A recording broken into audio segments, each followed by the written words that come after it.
जय जिनेन्द्र देवानुप्रिय। नए साल की नई शुरुआत एक नए सोच के साथ शुरू करते हैं। आइए एक कहानी के माध्यम से जानते हैं। एक गुरु शिष्य की जोड़ी थी। गुरु बहुत ही ज्यादा साधना में रत रहते थे और उनको देख देख कर शिष्य भी हमेशा जैसे गुरु बताते थे उस हिसाब से साधना करता रहता था। एक दिन कुतूहलवश शिष्य ने गुरु से पूछा कि गुरुजी, आप इतने सालों से इतनी साधना कर रहे हो, तो इस साधना से आपने क्या पाया? गुरु ने एकदम सीधे और सरल शब्दों में जवाब दिया कि मैंने तो साधना से कुछ भी नहीं पाया, मैंने तो सिर्फ खोया है साधना में। शिष्य यह सुनकर एकदम आश्चर्यचकित हो गया और थोड़ा सा नर्वस भी हो गया कि गुरु जो इतने ग्रेट है और इतनी अच्छे से साधना कर रहे हैं, उन्होंने इतने साल की साधना में भी अगर कुछ भी नहीं पाया है, तो मैं तो अभी अभी साधना में लगा हूं, तो मैं तो क्या ही पाया होगा अभी तक।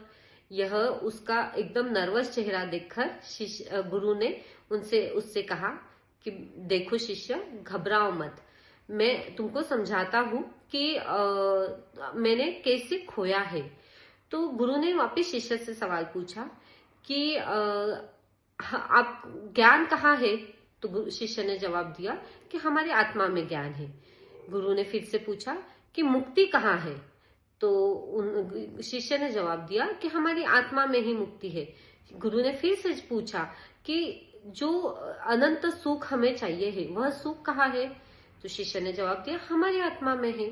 तो गुरु ने बोला कि देखो, जवाब तो तुम्हारे पास है कि जो कुछ भी हम पाना चाहते हैं बाहर से, वह पाने की तो हमें जरूरत ही नहीं, क्योंकि वो सब तो हमारे आत्मा में ही है।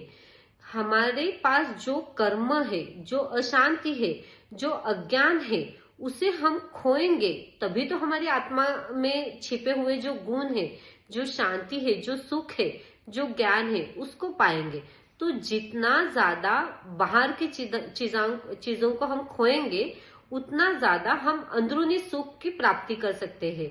तो यह सुनकर शिष्य बहुत ही खुश हो गया और उसे भी समझ में आ गया कि कुछ पाने के लिए नहीं करना है, साधना जो करना है वह सिर्फ हमारे जो बाहरी प्रकृतियां है उसे खोने के लिए करना है।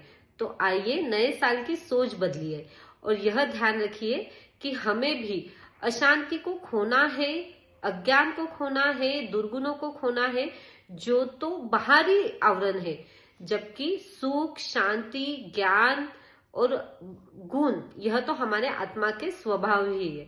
तो आइए इसे हम धारण करते हैं और साधना में हम खोते चले जाते हैं। जय जिनेन्द्र।